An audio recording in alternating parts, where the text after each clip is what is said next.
Hello, my name is Jeff Rolka. I want to thank you for checking out my video. This is a video on falsetto range for baritone voices. So we're going to be going reasonably pretty high for the baritone range, and I'll be giving you some tips along the way about how to achieve these sounds in a sustainable and healthy way. Before we dive in, thank you if you've chosen to subscribe, and if you haven't yet, I hope you'll consider doing so now. If you want a step-by-step method and get all sorts of new information and exclusive content, head over to jeffrolka.com and sign up on the email list, and you can do that there.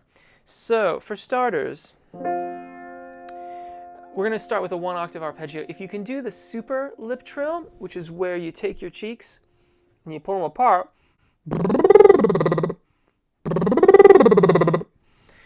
that's going to make sure that you've got enough engagement and airflow to keep the voice released as you get into this higher range of your voice. It's really, really important to have adequate airflow and support.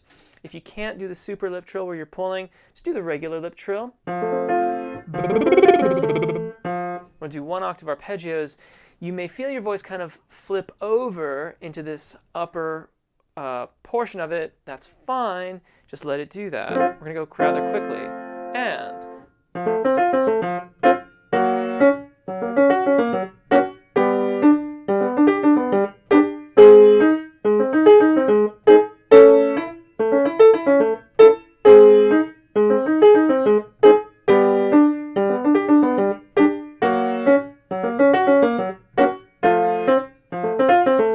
if you try to control it too much, it's quite likely that you're going to exert too much vocal fold engagement, too much muscle tension around the throat.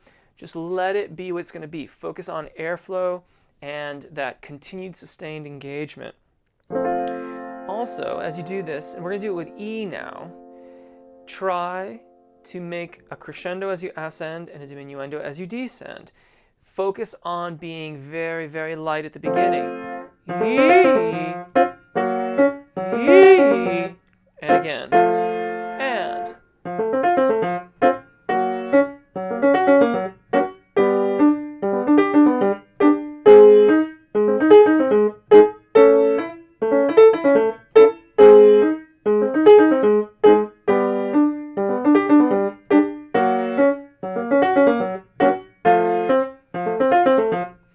now for each of these patterns, we're slowly getting closer and closer towards stepwise or scalar versions of the exercises. Those are more applicable to music, to songs and things like that. As an intermediary, we're going to do the pentatonic scale here. This pattern is... And we will again begin with a lip trill. So... crescendo as you ascend, diminuendo as you descend. You may feel your voice flipping over into that higher register. Let it do that. Just let it flip over and let it come back down. Flip over, come back down. And...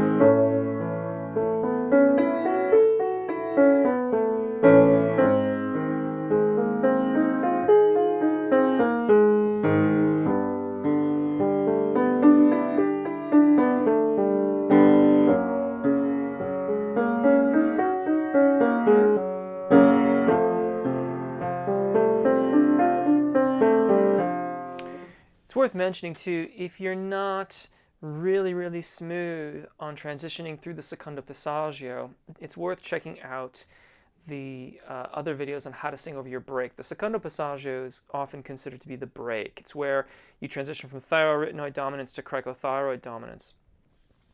And this, the extent of these exercises go a little ways beyond that. So really dial in your Secunda Passaggio technique as well. There's I'll put a link on screen, how to sing over the break, and you can check that out too. Now, we just did the pentatonic scale. We're going to do it again with E.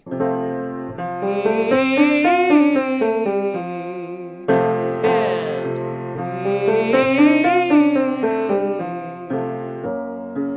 E.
get to an exercise that is very much stepwise.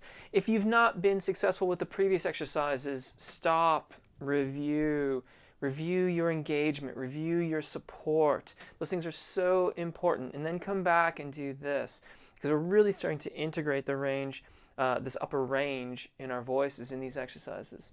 So we're going to start these exercises with a lip trill. Sounds like this.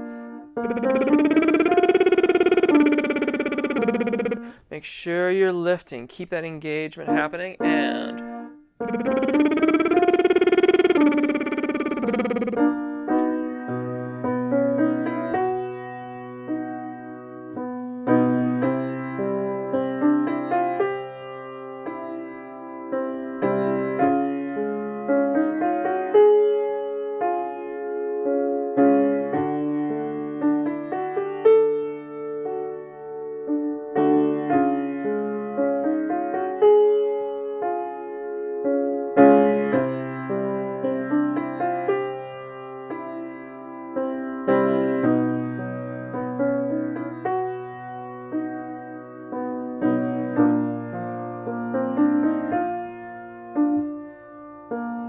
then A to ah sounds like this.